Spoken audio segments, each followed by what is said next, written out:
Hello everybody and welcome back to Red Eagle Politics. A little bit more of a casual video today. This one probably going to be going on the second channel, so make sure you do like this video down below and subscribe to the second channel. If you find this channel first for some reason, feel free to sub to the main channel as well, but I kind of want to do more reaction type videos on this channel just to kind of build the community up a little bit more.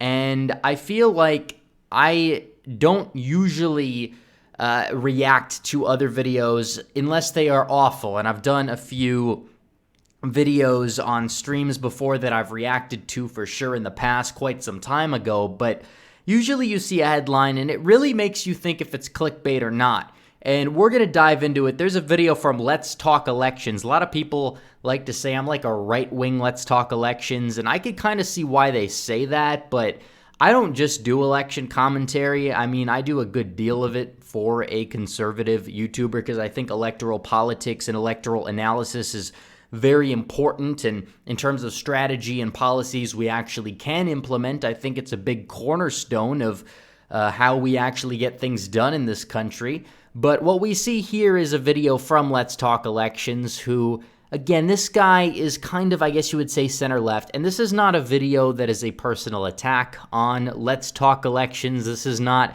PSA to have people go brigade the channel. I disavow. Don't harass Let's Talk Elections. That's not the point of this video. We're just going to be reacting to this, saying Donald Trump made a huge mistake in Arizona by endorsing Kari Lake for governor. Kari Lake is a solid candidate, in my opinion. I like Kari Lake a lot. She's fairly articulate. She's a fighter as well, and that is something I think we need moving forward. She can kind of have this appeal to a lot of these independents because she is a folk hero in the area, in the Phoenix area. She's been on television. She brings star power, but also she's a fighter. She can delve into the America First base. She's endorsed by Paul Gosar. She probably would be endorsed by Andy Biggs if it wasn't for Matt Salmon, who was the guy who served in Andy Biggs' district before Andy Biggs if he wasn't running, but his campaign is collapsing, and it really seems as if Republicans are probably going to win this election no matter what because, first of all, Katie Hobbs is awful, and she's the most likely Democrat nominee, but also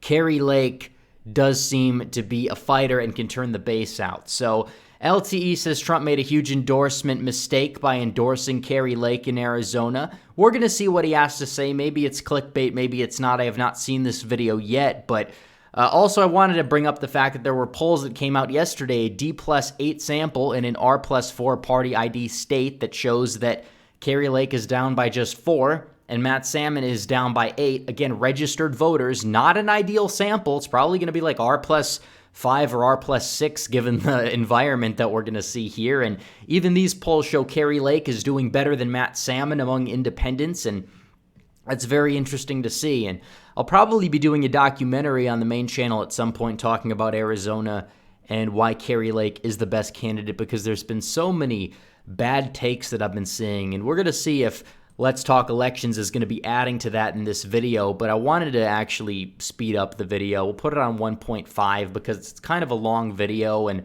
we're going to be reacting to it here. So without further ado, let's jump right into it.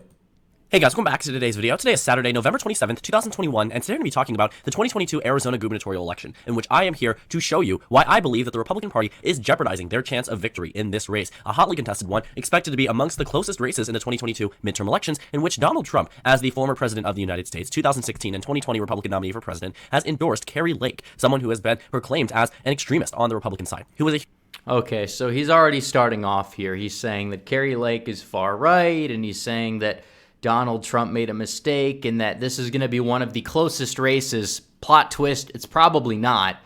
I mean, you look at Arizona's gubernatorial election. I mean, is it going to be closer than 2018 when you had Doug Ducey as an incumbent who had massive popularity among independents? Yeah, but Doug Ducey was awful. So, of course, it's going to get closer no matter who you put up as your Republican nominee, even with the national environment, because you're not going to have somebody a Ducey caliber that's going to run. But by the way, I don't want a Ducey either. In fact, if Ducey would win by 15, but if Lake would win by 2, I'll take my chances and go with Lake because Ducey is awful. He's awful on gun control. He's awful on election integrity. He's just awful all around.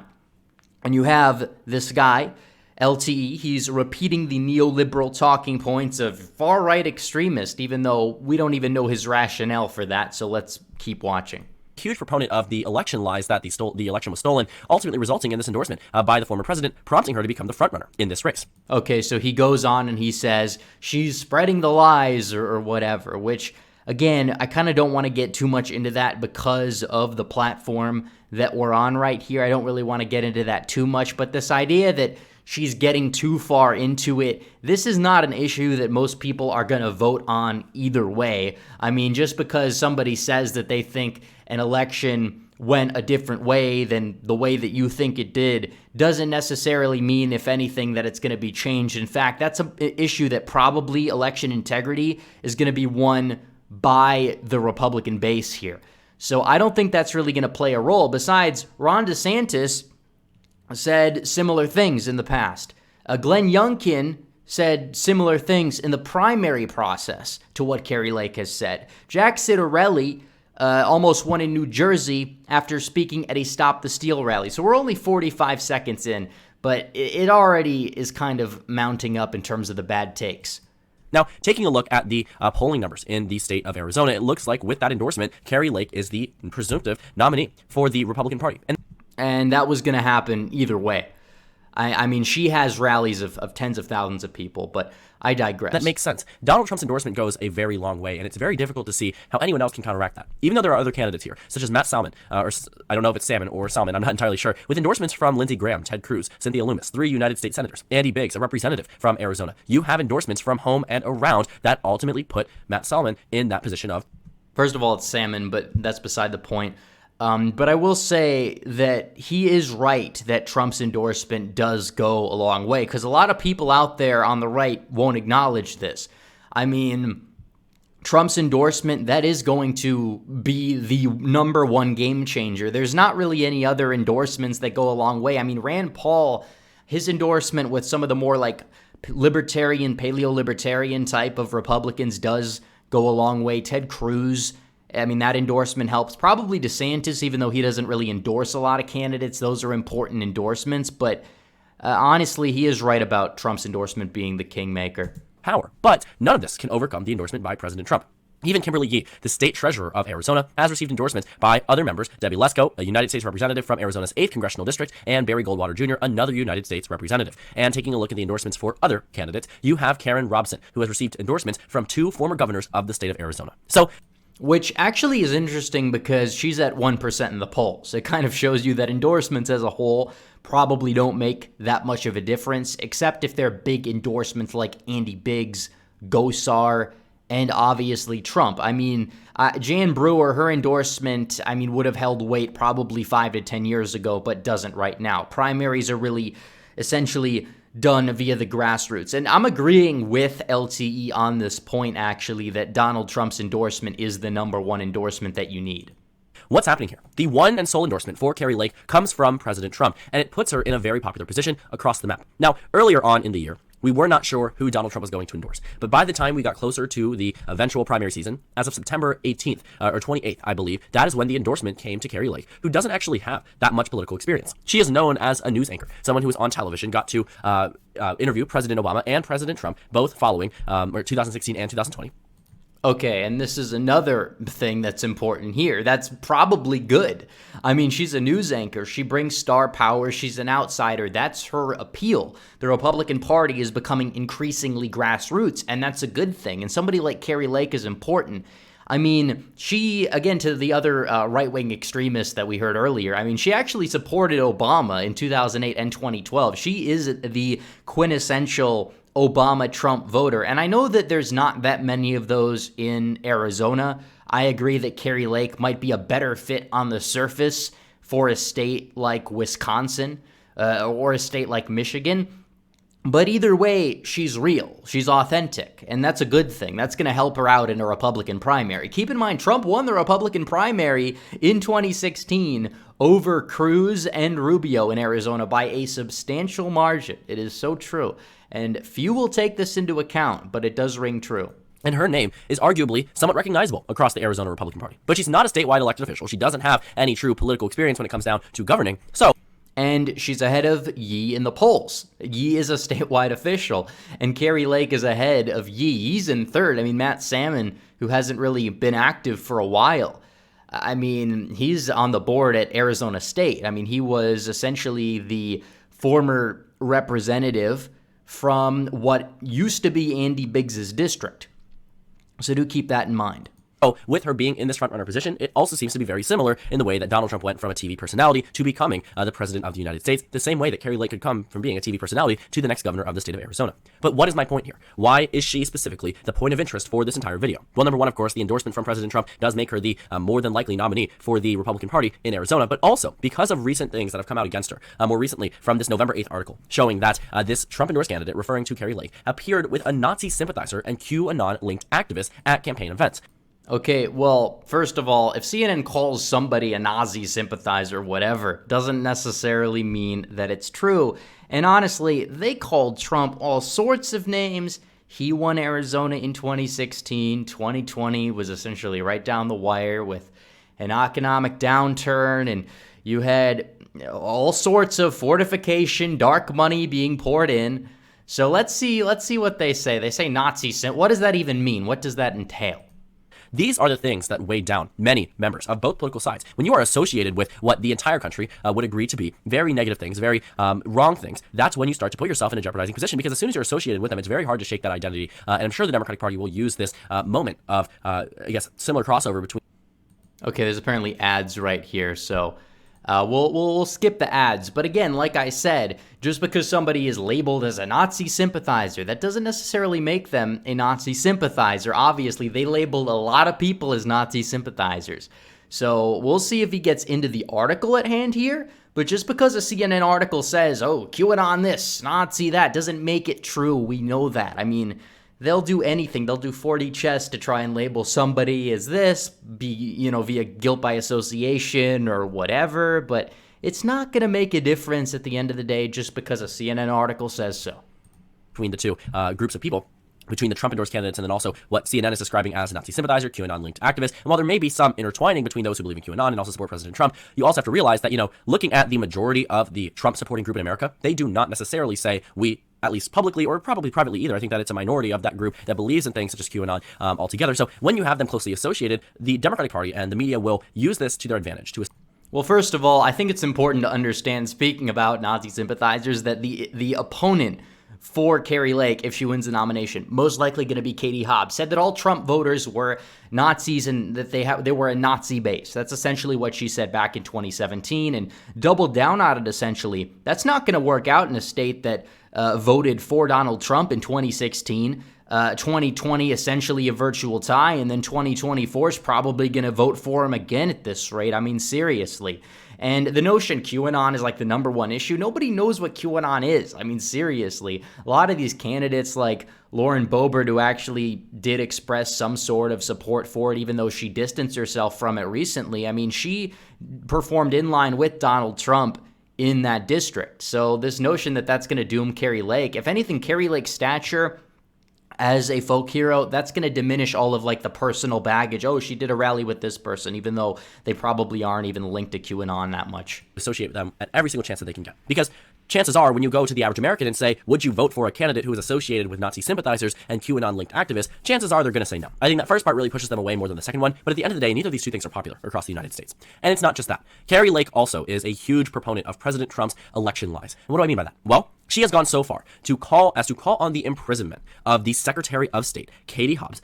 Okay, first of all, Katie Hobbs is awful, let's be honest. And the way that this election was handled, I'm not saying that anything happened when we know it's a platform, and I'm not going to say that nothing happened either. But what I am going to say is people are going to be skeptical. They have a right to be skeptical of what happens when you count the votes super slow. You don't have a final result tally essentially in the state until 2 or 3 weeks after. Despite the 2016 election cycle, you essentially had the results all in that night. Maybe the day after they were still counting in Arizona. I don't think that certain networks called the state until I think it was like 5 o'clock in the morning the next day. I think CNN called it. I don't know if what happened on the other networks like the New York Times, but either way, this notion that Kari Lake is saying, she's saying it was a very poorly handled election that we may have to hand out sentences for. I mean, honestly, is that really going to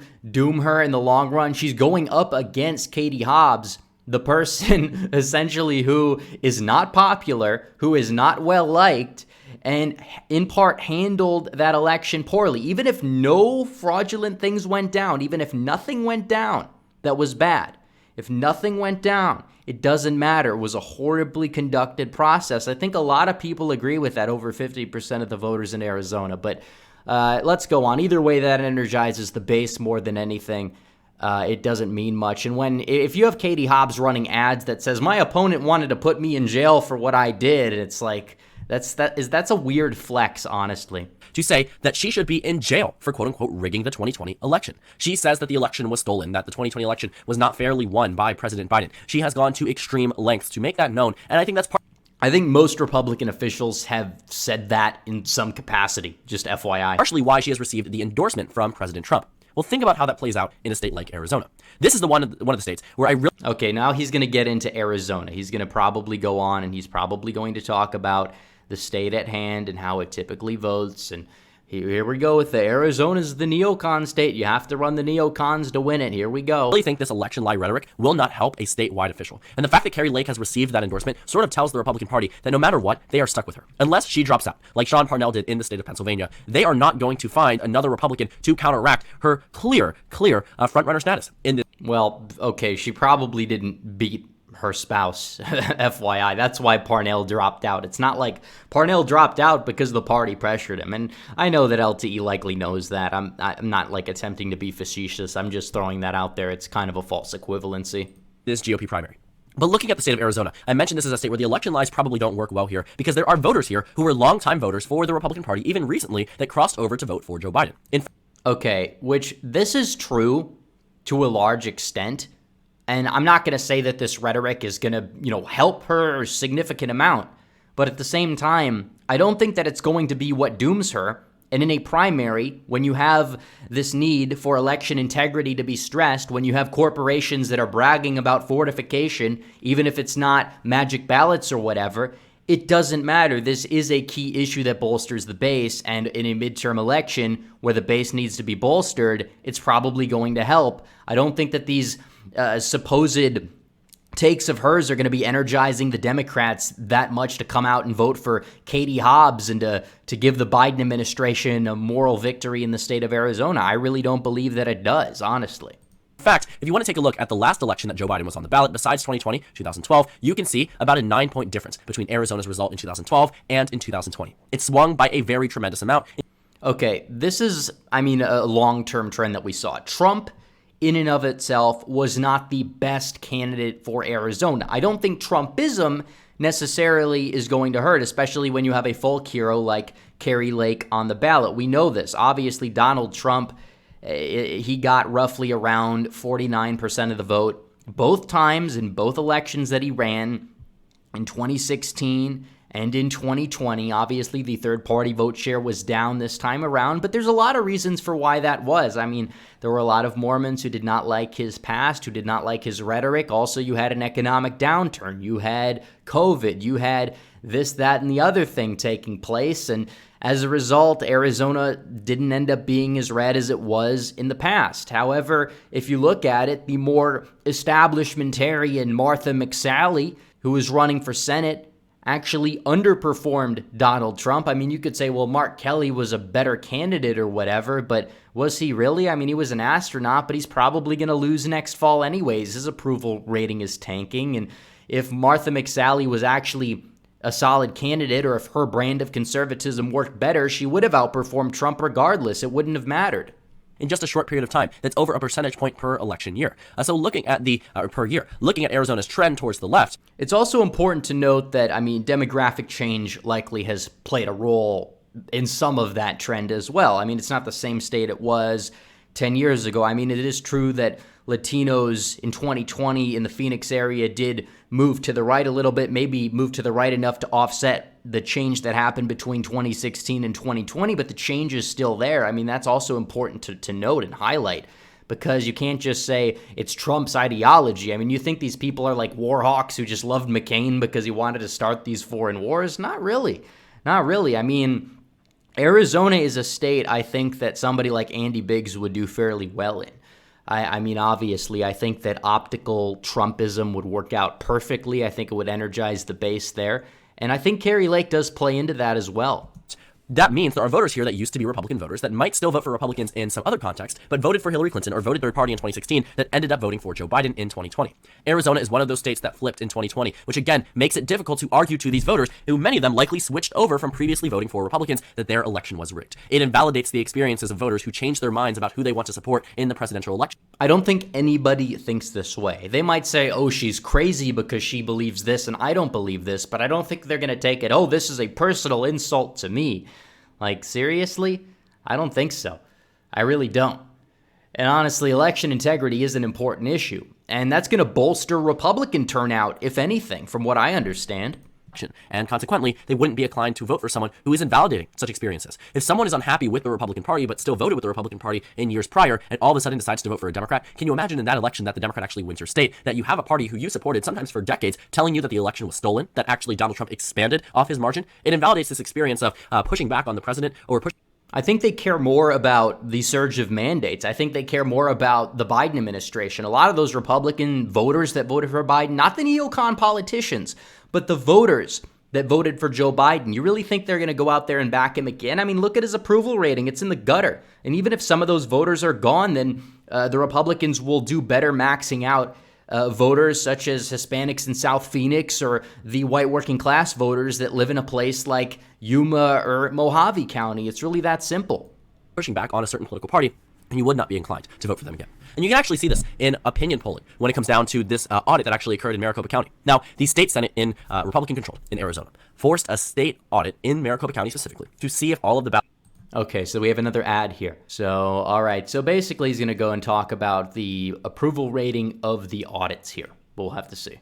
Ballots were accurately counted, and they looked for some pretty interesting things. For instance, they looked for bamboo fragments or remnants because they thought it's possible that these ballots were shipped in from China. Obviously something that was rooted in some type of racial thinking. So, again, I don't know how that's rooted in racial thinking. He says it's rooted in how is that rooted in racial thinking? I mean, did they say that it was shipped in from Vietnam? Vietnam's an Asian country. Japan's an Asian country. No, because it's obvious that they know that the CCP screws over America and is an adversary. And honestly, we let them do it, by the way. It's our leaders' faults, first and foremost, if anything, but that's a little bit beside the point. It's rooted in racial thinking. And he's also strawmanning because that's not the only thing that it looked for, and that's not what a lot of people on the right wing in Twitter really saw as being the reason for having the audit. But ultimately it was something that they looked for. In addition to that, they had UV lights to take a look at certain things. They went through extreme lengths to try to disprove the fair Joe Biden election victory in the state of Arizona. I cannot believe it has become. By the way, even if there were no magic ballots, it was not a fair fight, and they bragged about it not being a fair fight, FYI, and we know this. A partisan thing, or, obviously it shouldn't be, and I truly wouldn't consider it as such, but it is unfortunate that now, to many Americans, many members of both sides, that it has become a partisan statement to say whether or not the election was rigged or not. I think that it's unfortunate we have such decreased faith in our election. Well, apparently it's not really that partisan because they've bragged about it. Now, like I said, maybe it's not talking about specific forged ballots, but when you look at the fortification and the fact that they changed the election laws without the consent of the state legislatures in some states to benefit their own side, it's pretty obvious that it was not the fairest of all democracy system or whatever they want to call it. But let's go on. We're only halfway through this video, by the way. Process, but voters in Arizona haven't been positively responding. And by the way, let's actually turn up the speed. Let's go up to 1.75. To such ideas of removing faith in our electoral process. With this Arizona State Senate audit, and this is one that had been going on for a very, very, very long period of time. I mean, this was set to finish before May of 2021, and it continued throughout the summertime. I mean, they could not find a stopping point. Even a year after the election, they were still trying to withhold information that was reported by the audit. And if you actually take a look, this audit itself, right around this time period in which people were criticizing the audit, said that Joe Biden actually furthered his lead. The audit found— Okay, that is not what it showed. First of all, he's talking about a recount. There's a difference between a recount and an audit. The audit showed a different result from the recount. The audit showed that there were potentially, signature matching that did not match or whatever. Didn't exactly show, like, the biggest thing in the world, but it showed that maybe there was potential for things to happen that we just don't know. And Brnovich, I don't think really wants to look into it, which is one of the reasons why I think Blake Masters is going to get the Trump endorsement and beat him in the primary. But that's beside the point. I'm not here to talk about that because that's irrelevant to Kari Lake. But the bottom line is that this is not some issue that everybody cares about and everybody hates, and it's going to defect Republican voters away in this midterm election to Katie Hobbs of all people. I mean, seriously. Found that there were more Joe Biden votes than were actually reported, and the audit confirmed Joe Biden's election victory. But with that, many Republicans actually came out and said it's time to audit the audit. It's a never-ending cycle, and the voters in Arizona seem to be very tired. I mean, you could talk about the viability of doing that. We could have that discussion. Is this really worth it? Because I don't think it's going to change people's minds either way. And I think that we need election integrity measures no matter what happens. And I will just have to say that the point that I made still stands, that it doesn't matter because if most voters don't really care about it, then it's not going to be an issue they vote on because those who disapprove that are in the middle, this is not their wedge issue. But the wedge issue for this is mainly people on the right who it will almost certainly energize, especially in a Republican primary. And that's not the only thing that Kari Lake talks about. FYI, if you look at her Twitter, I mean, she's mentioned it, but he's going on and on about a tangent. It's kind of a straw man at this point, seriously. And a lot of people on right-wing Twitter fall into this trap as well on the right-wing election mafia sphere, the basement caucus. And it's really annoying. And it's funny to have them be on the same page with a neoliberal I don't know what LT. He used to be like a moderate Republican, then he was on the left. I don't know what he is, but either way, a neoliberal. We'll call him a neoliberal either way because that's what I really believe him to be. To be upset with such arguments, and thus they begin to turn on the candidates and the nominees that are showing are trying to promote such election conspiracies. Oh my God!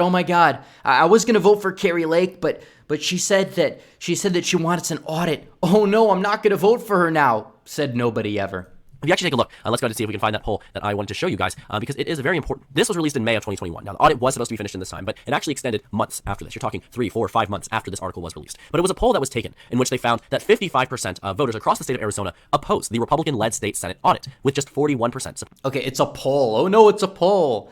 Okay, even if that's true, even if 41% support it, how many of the 55% that oppose it vehemently? That's another thing to take into account because we know that polls typically show that 60% of Americans support abortion, but those voters who vote on the issue of abortion vote 90-10 Republican. So that's important to take into consideration as well. Reporting it. Now, this was actually a Republican-leaning firm that found this number, which meant that you can probably shift it a little bit further to maybe 56-57% disapprove and just 38-39%.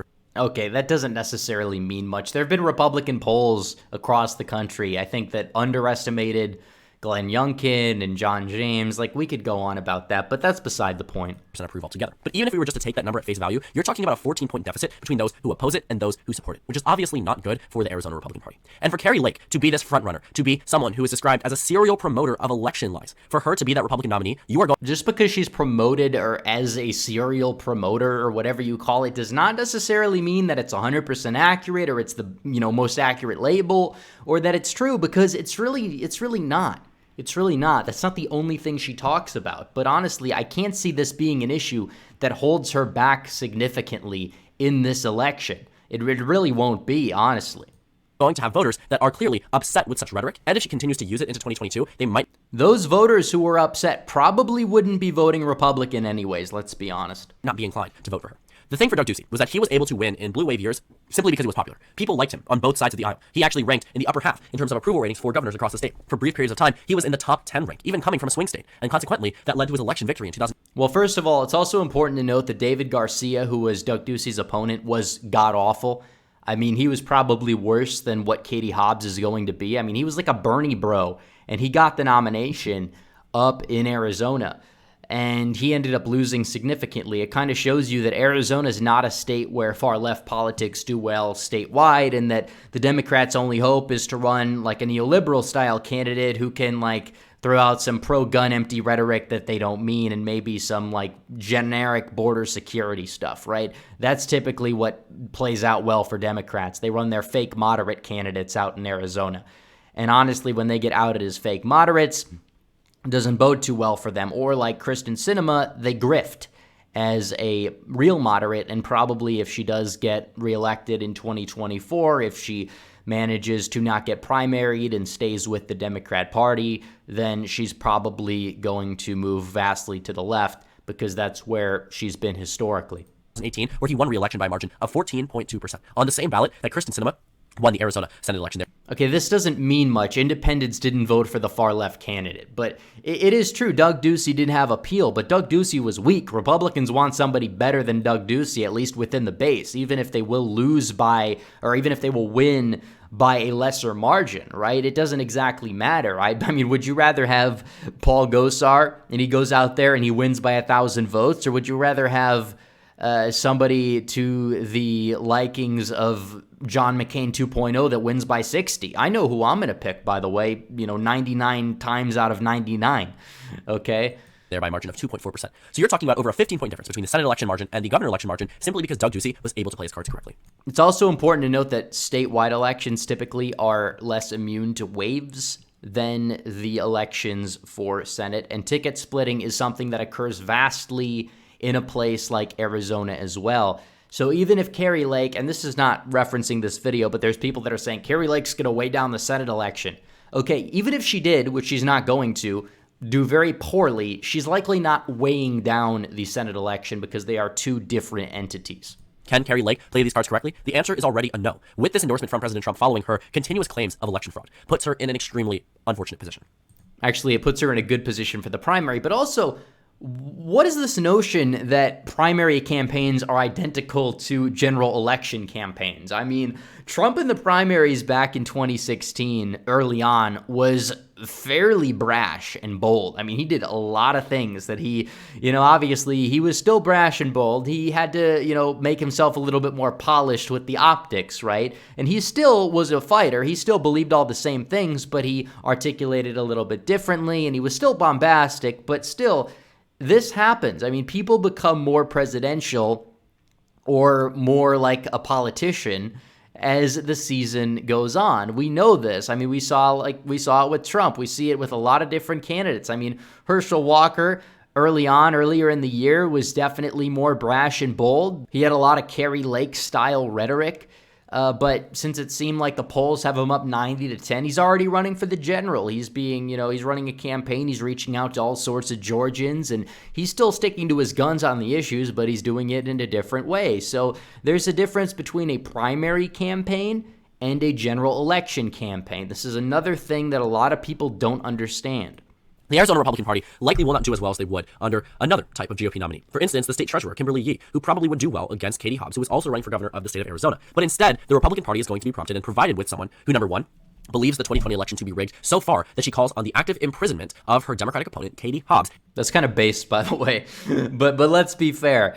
Let's be fair here. Kimberly Yee will likely be hit with a lot of these same smears. You could say maybe they would bounce off a little bit more, but this idea that she would know how to defend herself against the media as well doesn't necessarily hold up either.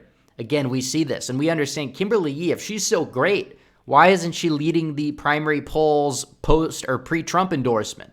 Because she's not, and she never has. She's in third place. And people are going to be like, well, Blake Masters is in third place. You think he's going to win, which that was one poll. He's probably in second place in reality. But still, Blake Masters doesn't have the Trump endorsement. He's likely going to get it. And beyond that point, he has a lot of money from Peter Thiel. We could discuss if that's a good thing or not. But still, this idea that Kimberly Yee's this great candidate is just, it's relatively unfounded. She's been an irrelevant statewide officer. It doesn't necessarily mean that it's going to translate to all this name recognition and doing well at the gubernatorial level. I mean, look at Bill Schuette in 2018. I mean, I know it was a blue wave year, but he was winning by solid margins in 2010 and 2014, and he didn't do so well. So we know how this works, and he was probably a fairly moderate candidate who a lot of people said, oh, he'll bring in other voters. He has this wide appeal. They didn't want Colbeck, who's more like Kari Lake. And by the way, Colbeck would probably have done better because Michigan, we know Michigan is different than Arizona, but we don't really know if Kimberly Yee would do that much better than Kari Lake in a general election. We really don't. I mean, the one poll we saw showed that Matt Salmon, who is kind of like in between the two, is doing worse. So that could be a Matt Salmon problem. But this notion that Kimberly Yee is this great candidate doesn't add up to me as much as people think, because she's clearly not even doing that well in the polls in the primary. So this notion that she's going to galvanize all this support, and honestly, we understand the attack ads are still going to mount no matter what. I mean, Kimberly Yee in and of itself would probably be a worse governor too. I mean, if you look at her history in the California GOP, I mean, she oversaw its downfall working with the Pete Wilson administration. So that's another thing. And people are saying, oh, Arizona's moving left off a cliff, which, I mean, could happen. We don't know. Most likely not right away. I mean, it's probably only going to get worse if she becomes governor. I mean, seriously. In this race, who is also the front runner for her race. And taking a look at that, in addition to that, you have ties with Kari Lake being associated. Okay, we have another ad. So he's going to go back to the ties. Is he going to read the article? Do I have to pull up that article? I might have to. People would say are Nazi sympathizers or QAnon-linked activists. These are things that you really need to push away from yourself as a Republican, because looking extreme does not benefit you amongst independent voters. And it's something that arguably Glenn Youngkin did very well back in the 2020 election. And Republicans need to replicate that. It's 2021, but that's beside the point. But all in all, this is not necessarily a key issue. And just because, like I said, a CNN article says that you are a Nazi sympathizer doesn't mean you are one. I don't know if he's going to go into the article.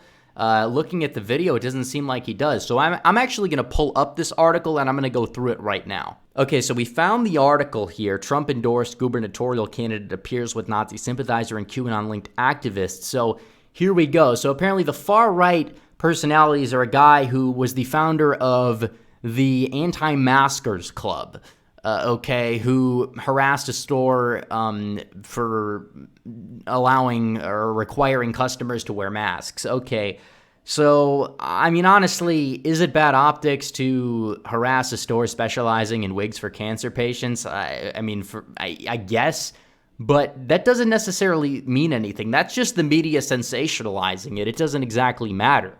I mean, we could look at the store. It probably only has wigs or something. I don't know.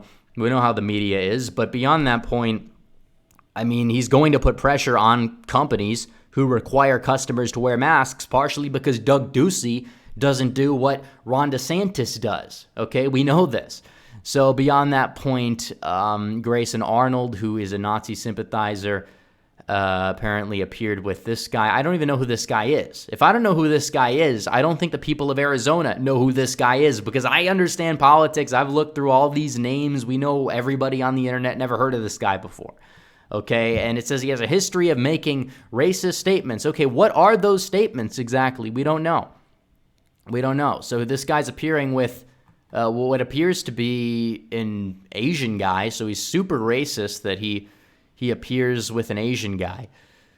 Let's see here what he says. Okay, so he's talking about Fuentes, who is a Hispanic activist who is opposed white nationalism. He is a white majoritarian, but he is not a white nationalist. The media is routinely lied about that. So he's going on, and apparently this Asian guy says that we need America First candidates. So apparently that's your sympathizer right here, is some guy who thinks we need America First candidates who might be like a white majoritarian type of guy, which probably 99% of the public was before 1970.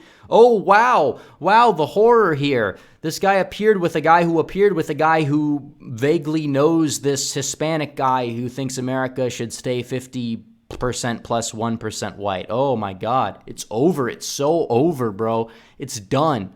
Seriously? That's what this article says? And moving on, talking about the QAnon, apparently that's just Mike Lindell, who is a cultural icon, whether you like him or not. He is an American patriot. I disagree with a lot of what he said about the Domino pizza machines or whatever. I have my disagreements with him, respectful disagreements, but this notion that Michael Flynn and Mike Lindell are horrible people who are going to doom you because you appear with them. I mean, you're in a Republican primary. These people have fan bases. You have to appeal to them as well. And apparently she appeared with Ron Watkins, who is, I think he might actually be Asian as well. He's essentially one of the Q people. And I think that's pretty funny, actually. Ron Watkins, I mean, he's been on actually off of Twitter for a while, since I think January 6th or whatever. And I probably wouldn't appear with some of these people. honestly, if I was running for office, but I wouldn't probably know who they are either. It's not like she's going out of her way to, appear with these people. She's just taking pictures because they wanted to take pictures with her. I mean, seriously? And they're like, oh, Gosar's bad because Gosar spoke at AFPAC. And it's like, that doesn't really mean anything. You have a congressman who speaks at a nationalist event whose headline speakers are, one of them is Hispanic, one of them is black, one of them is a Filipino woman. These are not white supremacists, as a lot of people have slandered them in the media for being. Now, some of them engage in a lot of like edgy type of commentary, and they delve into jokes and things like that, and I would not necessarily condone everything that they've said, but how is that going to negatively impact Kari Lake? I mean, if you're going to explain this to the average Arizona voter, oh, she appeared with this guy who appeared with this guy, they're going to think you're a schizophrenic. They really are. I mean, are you serious that this is what's going to doom her? All right, let's turn this up to 2x and let's finish this off. The endorsement from Trump was beneficial, but he cannot be the sole reason why you were there in the first place. Young can receive that endorsement by President Trump after he won the primary. Kari Lake is likely to... Arizona is not Virginia. LTE, Arizona is not Virginia. I don't know how many times this needs to be said, but it's not. Win this nomination because of President Trump's endorsement, but lose the general election at this point in time. If she was to be the nominee and voters were to be more exposed to this, I think that she would ultimately lose to Katie Hobbs in this election. But it's not to a point where I would say, I do want to say, I do not think it's going to be a Democratic landslide. Democrats are absolutely going to win this race. Right now, with the national environment, I would say the Republican Party has an upper hand, but that's based off of me. Okay, did he say Democrats are going to win this race? Voters were to be more exposed to this, I think that she would ultimately lose to Katie Hobbs in this election. But it's not to a point where I would say, I do want to say, I do not think it's going to be a Democratic landslide. Democrats are absolutely going to win this race. Right now, with the national environment, I would say the Republican Party has an upper hand, but that's based off of me assuming that Kari Lake isn't just the only person running for governor. There's a possibility that she loses the primary and a generic Republican would likely perform better than her, but I think that she personally has a lot of baggage that she carries with her. Okay, we know that generic Republicans are down in the polls. I know it's one poll, doesn't mean much. Generic Republicans are doing worse than Kari Lake. Again, like I said, that's just one poll. I'm not going to use polls either way, but this notion is still a little unfounded. But even if it's true, does not mean Kari Lake is going to lose, or even if it's going to be within 5. I mean, honestly, at this point, if the national environment is super favorable enough, because Katie Hobbs is awful. She's just not some generic Democrat either, and she's likely going to be the nominee. And the Arizona Democrat Party is not like all it's hyped up to be. I mean, they're actively going against Sinema. They actively want to primary her. I don't know if they're going to find somebody to do it, but they are not in the best position, just like Nevada is not in the best position. And I know the Arizona GOP may have lost a few people, a few legacy voters, because they're moving, over to the nationalist populist side of thing, and that is true. But beyond that point, over time, I think it could be beneficial. Florida used to be a neocon state. They had Jeb Bush as governor of all people and Marco Rubio elected to the Senate. But Ron DeSantis, who, by the way, I think would be perfect for Arizona, somebody like Ron DeSantis would be great, better than Kimberly Yee for sure. But you don't have that candidate in this race, and I think that Kari Lake is probably the closest, honestly. So into this nomination spot that other people might not necessarily have. And if you take a look at those who are on the potential list, nobody here could even challenge her and end up winning that primary. Kelly Ward maybe could, but President Trump has already made his endorsement clear, and it makes it very difficult for you to lose a race if you are Trump endorsed on the Republican side. I'm sure it would be easy to lose if you were Trump endorsed on the Democratic side. Well, this is vaguely true, honestly.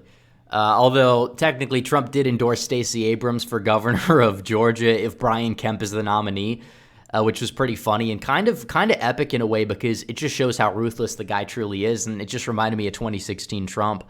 But all in all, I would probably have to say that it probably would doom you on the Democrat side unless it was like that, because Stacey Abrams is probably going to win that primary. But taking a look at the Democratic primary, like I said, Katie Hobbs is very clearly the frontrunner. She's getting 40% of the vote, 42% of the vote. She is not going to lose that process. In the hypothetical polling, first of all, we have a tie here, a toss-up, battleground, and toss-up. OH Predictive Insights shows that the margins are actually pretty close. The margins are close between a generic Republican and a generic Democrat, given our national environment where Biden is down -10, where Republicans just flipped a Virginia governor's race by an extremely large margin. And yet the generic Republican in the most recent poll can only take a 2-point lead. Actually, okay, Data for Progress is like so bad. It is left-wing Rasmussen on steroids. Ohio, or not Ohio, I don't know if that is Ohio, but OH Predictive Insights is typically, they were overestimating Biden early on as well. I mean, they said Biden would win by 7, Biden would win by 8, and then what happened? Essentially a virtual tie. So I wouldn't put too much stock into that. Narrowing down that lead from what it was back in September. Can you imagine what happens if Kari Lake ends up being that nominee with so much baggage onto her? There are extreme GOP nominees that have ended up in positions where another Republican could have easily won that race. For instance, the Missouri Senate election in 2012. It was very clear who the nominees, who the Democrats wanted the nominee to be. Once they were the nominee, all of the baggage and all the things that they've said in the past and end up will saying ultimately resulted in a GOP loss. It is no secret that someone who has very outspoken, sometimes extremist positions would push away independent voters. So I think Democrats are actually very happy with this endorsement. I mean, it is true that Arizona does have a lot of like establishmentarian leaning independents, but that doesn't mean that Kari Lake is going to lose them all. Because Katie Hobbs is awful, and Lake is optical. If you watch her speak, she's optical. She's probably, a lot of these people grew up watching her. And honestly, they may be able to put past some of the more, election rhetoric or whatever. But like I said, that rhetoric is important. That's going to help her build her coalition as well, just as much as it may push voters away. And honestly, the voters that are most energized about this are probably on the right anyways, and she'll energize the base. And even though Arizona is not necessarily an energize your base state as much as like the Midwest is, or even a state like Nevada, in a midterm year, it kind of becomes that way. I mean, remember Jan Brewer, the far-right extremist immigration hawk? How did she do in 2010? Very well. So Endorsement that Donald Trump is giving Kari Lake, and while she may individually be happy about her prospects as becoming the next governor of Arizona, I have no doubt she will win this primary, but I have many doubts that she could end up winning that general election. There are just so many things that she has done wrong in the past, whether it's associated with the things that CNN had mentioned, whether it's come out against the 2020. Again, which we kind of sort of debunked. And even if it is true that some of these people she associated with or just like took a picture with were transient, nobody cares about that. Nobody cares she stood up there with Code Monkey Z or some guy who knows Nick or something like that. Really? Really? You think that that's what voters are worried about? No. I think they'd be more insulted that Katie Hobbs is calling them Nazis. Election, whether it's call for the imprisonment of the Democratic frontrunner in the Arizona gubernatorial race, baselessly claiming that the election was rigged. These are things that will end up weighing her down in the general. Baseless. Yes, totally baseless. Totally baseless. Election, and they haven't been exposed to the fullest extent as they will once the race gets even closer. Once people start to realize this is who the GOP nominee is going to be, this is how close the race is going to be. Okay, yeah, but there's also a lot of dirt on Katie Hobbs, more dirt, and dirt that people would probably care about more and take to heart more, because she, talk about Hillary Clinton. Katie Hobbs is kind of the Hillary in Arizona if you say that Kari Lake is Trump. And Katie Hobbs doesn't even have the strengths that Hillary has, and Republicans arguably hate her more because of the election process, FYI. The Democratic Party is going to come out in full force and throw everything they can onto her, and to be quite honest, she has given them quite the amount of ammunition across the state. So in this race, expect this Republican nominee, Kari Lake, if she ends up being it, to be someone who has a lot of political baggage. I think it's going to be an unfortunate nomination choice for the GOP if we're talking about electability. I really think Kimberly Yee would be the most electable figure in this race, but Donald Trump has spoken, and as we've seen so far, and as... Well, first of all, like this notion that Donald Trump would endorse Kimberly Yee to begin with, especially after 2020, is laughable. Yee is not... What issues is she focusing on? I mean, the top three issues, she's talking about economic freedom. Because Kari Lake doesn't even talk about election integrity the most. That's not really what she's known for. She's mainly known for being a very heavy anti-lockdown advocate as well. I mean, if you look at her Twitter, that's all she talks about. And you have a new variant coming out, and this is going to be a hot-button issue. Kari Lake is going to be very well positioned, believe it or not. We will continue to see through 2022. I have no doubt that endorsement has been the blessing that she has needed for the GOP nomination process, but it likely won't be for the general election. So thank you guys so much for watching this video. Make sure to comment down suggestions below. Subscribe on the left if you have... All right, so there we have it. So all in all, I think that LTE is a little off base here, and I'm not saying that he's awful all around. I'm not saying there's any beef by me reacting to this. I only reacted to this because I felt like it would be a consolidation of all of the anti-Kari Lake talking points that we've seen over the past few months or so. But all in all, I feel like a lot of these arguments just fall flat, and if this is what somebody on the left, like LTE, even if it is the center left, is talking about, I don't think it's going to really matter if this is their attack line, especially with the incompetency of the Arizona Democrat Party. And we know this through and through. Kari Lake is the best candidate. She is authentic. She is Arizona first. That's what we need. Matt Salmon is awful. I think even LTE may agree that Matt Salmon may be less electable, even if Yee happens to be more electable, but I haven't seen any evidence that Yee is that much more electable. And if she would, it would be based off of the national environment having high Republican turnout more than it would be, oh, Yee is this awesome candidate, because guess what? She's not. She's your standard Republican. And even if she is more electable by a couple points, which she might be, I really don't care. I would still take my risk. I would nominate Kari Lake because she'll probably end up winning by a lean margin. As I would say, probably by around 3 points or so. And maybe even by a wider margin than that. And when she gets in there, because we know Ron DeSantis barely won. It's kind of a similar argument that we had back in 2018. Ron DeSantis goes up there. Ron DeSantis wins. He's probably going to win by 10 points this time. So maybe Kari Lake will be a good governor, and she'll win by a lot more the next time. But either way, I don't like these anti-Kari Lake arguments. It needs to stop. needs to stop now. I don't have anything against Let's Talk elections. I'm just using this video as an example. So thanks for watching all the way through. If you did, make sure to like this video down below. Subscribe to this channel. Subscribe to the main channel as well, because this is my second channel. This is not my main channel. We only got like 1,600 people here, but I kind of want to grow it up as well and probably do more casual content here, more reactions and things like that. So anyways, guys, thanks for watching this video. Please like this video down below, comment, subscribe, hit the bell. I'll see you guys in the next one. Red Eagle out.